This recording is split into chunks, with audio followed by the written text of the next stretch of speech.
Assalamualaikum warahmatullahi wabarakatuh. Pada minggu ini kita akan belajar tajuk baru iaitu bentuk geometri tiga dimensi.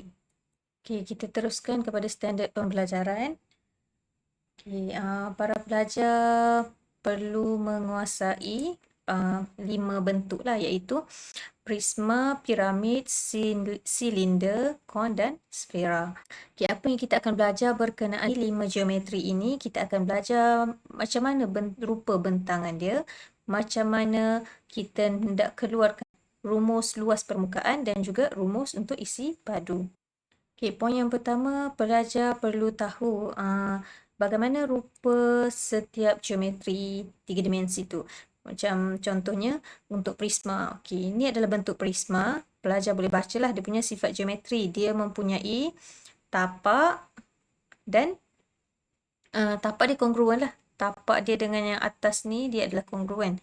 Dia sama bentuk.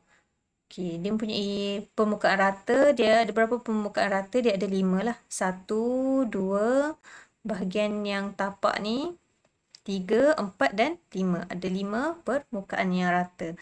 Okey, macam mana pula untuk piramid? Piramid ada 5 permukaan jugalah.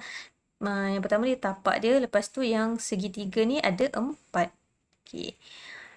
Para pelajar boleh bacalah dia punya sifat dekat sini.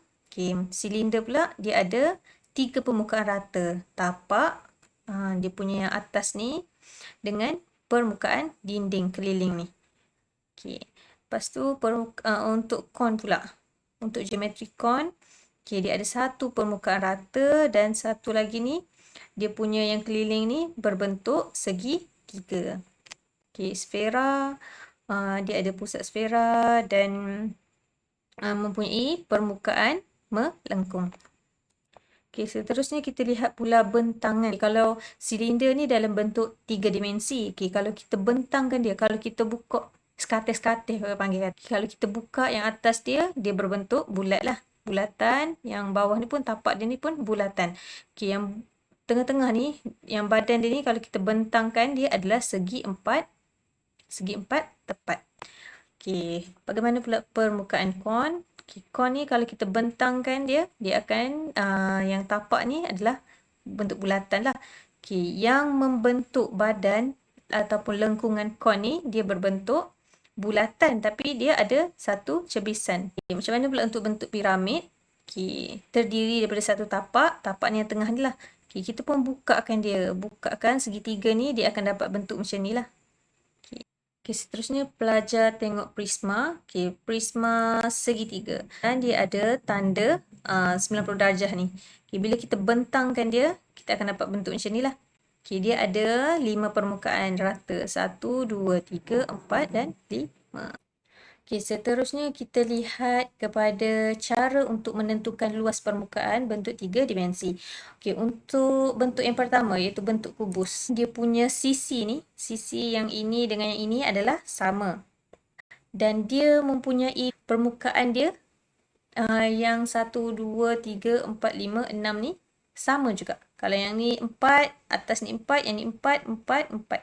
Dia punya keliling ni semua 4. Jadi, kalau kita nak kira luas permukaan dia, yang keliling-keliling ni, permukaan dia ni, kita kira satu ni dulu. Macam satu ni contohnya 4 cm, kita darabkan dengan 4 cm untuk kita tahu dia punya luas. Okay. Bila kita dah tahu dia punya luas, 4 darab 4, 16. Okay, 16 ni hanya satu luas untuk satu segi 4 sama ni. Okay, disebabkan dia mempunyai segi empat yang sama untuk 6 bahagian ni. 1, 2, 3, 4, 5, 6. Jadi 16 cm kuasa 2 tadi kita darabkan dengan 6. Untuk kita tahu luas permukaan bentuk 3 dimensi tadi. Okay, kita tengok pula untuk bentuk kuboid. Okay, bentuk kuboid ni dia mempunyai, kalau kita tengok bentangan dia, dia ada 4 segi 4 tepat. Dia ada 2 segi 4 sama. Macam mana kita nak tahu, macam mana kita nak kira dia punya luas? Sama juga macam tadi. Kita darabkan panjang yang ni darab dengan lebar yang ni. Okay, yang tu kita dapat luas untuk tapak dia ni. Yang segi 4 sama ni. Okay, kalau untuk segi 4 tepat pula, kita darabkan je. Yang panjang ni darab dengan lebar ni.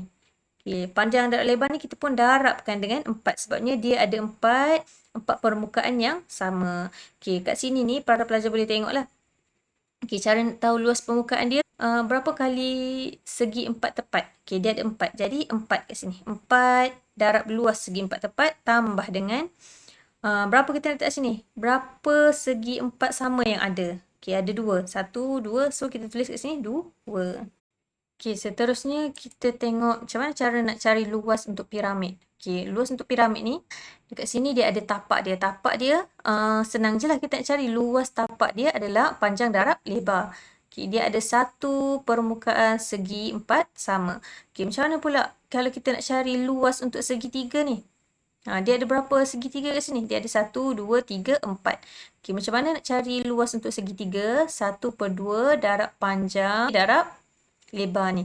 Jadi, kalau kat sini kita buat kalau dekat sini, berapa kali ada segitiga dekat permukaan piramid ni? Ada 1, 2, 3, 4.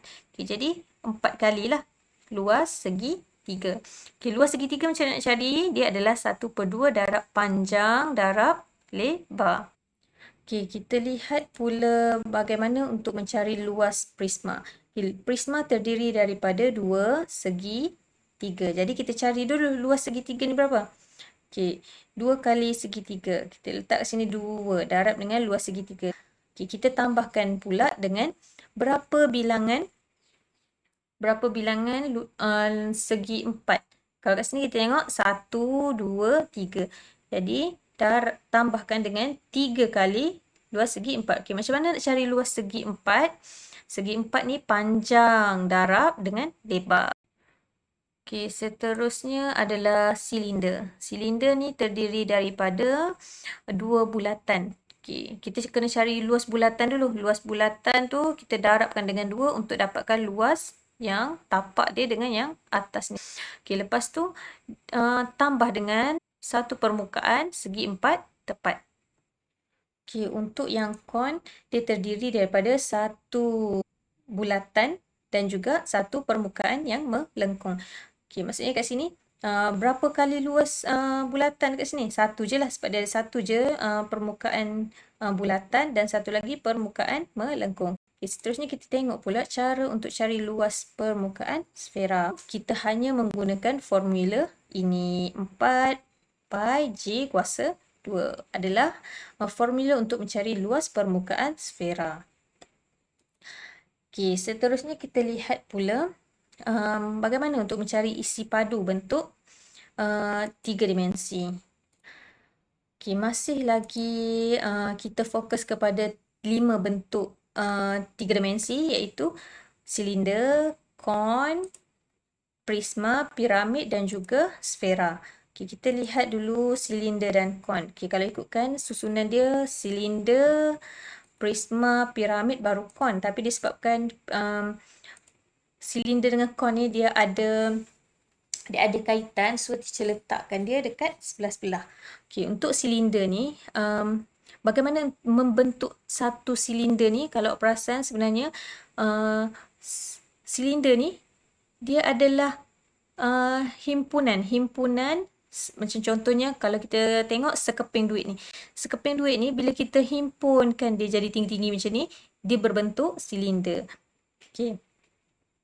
Okay, cara untuk cari isi padu silinder ni senang saja. Kita cari dulu luas tapak ni. Okay, misalnya lah kata luas tapak ni 20 contohnya. Okay, kita kalikan dengan tinggi. Okay, macam mana nak kalikan dengan tinggi? Kita kira lah. Okay, tinggi ni contohnya 5 cm. Okay, luas tapak yang 20 cm tadi, kita kalikan dengan tinggi, kita akan dapat isi padu silinder ni lah. Okay, kalau luas tapak, disebabkan silinder ni kan, dia adalah himpunan daripada bulatan. Luas bulatan ni, kita darabkan dengan tinggi, kita akan dapatlah isi padu silinder. Okay, macam mana nak cari luas bulatan ni? Kita guna formula luas bulatan je lah, luas tapak ni. Okay, disebabkan tapak dia kan bentuk bulat. Jadi, kita guna formula bulatan. Luas bulatan, kita darabkan dengan tinggi. Jadi, kita akan dapat isi padu silinder. Okay, untuk kon, Okay, kalau kita buat eksperimen lah. Okay, kita ambil silinder yang mempunyai jejari contohnya 3 cm. Kon ni pun kita buat jejari dia 3 cm. Okay, lepas tu kita letak. Kita letak contohnya air lah dalam kon ni. Kita letak penuh-penuh. Okay, kita pun tuangkan air ni ke dalam silinder yang jejari dia 3 cm. Okay, kita akan dapati isi padu kon ni, isi padu air yang berada dalam kon ni, bila kita transferkan dia dalam silinder, dia adalah 1/3 daripada silinder ni. Okay, maksudnya kalau untuk memenuhkan satu silinder yang jejari dia 3 cm, yang kon ni pun jejari dia 3 cm, kita kena letak 3 kali air yang berisi dalam kon tu untuk memenuhkan satu silinder ni. Okay, sebab tu dia punya isi padu kon adalah 1/3 isi padu silinder. Satu silinder adalah, bila kita nak memenuhkan satu silinder tu, kita memerlukan 3 kali kon yang mempunyai jejari yang sama. Okay, seterusnya adalah berkenaan isi padu prisma. Okay, untuk isi padu prisma, dekat sinilah dia punya huraian sikit. Kalau kita nak kira, kita kena ambil luas keratan rentas darab dengan tinggi. Okay, kalau para pelajar tengok, okay, prisma ni dia adalah cantuman daripada satu kuboid. Okay, kuboid ni bila kita belah dua, dia akan jadi dua prisma. Okay. Okay, sebab tu dekat sini dia punya formula ada 1/2 darab panjang darab lebar untuk formula segitiga ni lah. Okay, lepas tu kita darabkan dengan tinggi. Prisma ni dia adalah hasil gabungan, hasil susunan ni yang tapak dia ni. 3 segi ni kalau kita susunkan sampai ke atas, okay, dia pun macam silinder tadi. Satu bulatan kita pun susun dia jadi tinggi-tinggi. Okay, dia akan jadi silinder. Okay, ni sama juga untuk prisma ni. Satu segitiga ni bila kita susunkan dia ke atas, dia akan jadi satu bentuk prisma lah. Okay, macam mana nak dapatkan dia punya rumus isi padu? Macam ni je lah. 1/2 darab panjang darab lebar darab dengan tinggi. Kenapa 1/2 darab panjang darab lebar? Okay, 1/2 darab panjang darab lebar ni dia adalah formula untuk segi 3. Okay, lepas tu kita pun darabkan dengan tinggi ni, dapatlah berapa isi padu untuk prisma tu. Okay, untuk piramid pula. Untuk piramid, ni dia punya formula dah. 1/3 darab luas tapak. Okay, luas tapak ni panjang darab lebar je lah. Panjang lebar darab dengan tinggi. Tinggi ni berapa? Berapa cm? Okay, seterusnya adalah sfera. Sfera ni, cara untuk kira isi padu sfera adalah macam ni. 4/3 darab pi darab j kuasa 3. Okay, dia berbeza dengan luas. Okay, luas tu permukaan sahaja. Okay, kalau isi padu, dia punya yang dalam ni sekali. Yang dalam dia. Okay, para pelajar boleh tengoklah. Ni adalah kita punya summary lah untuk pelajaran pada hari ini.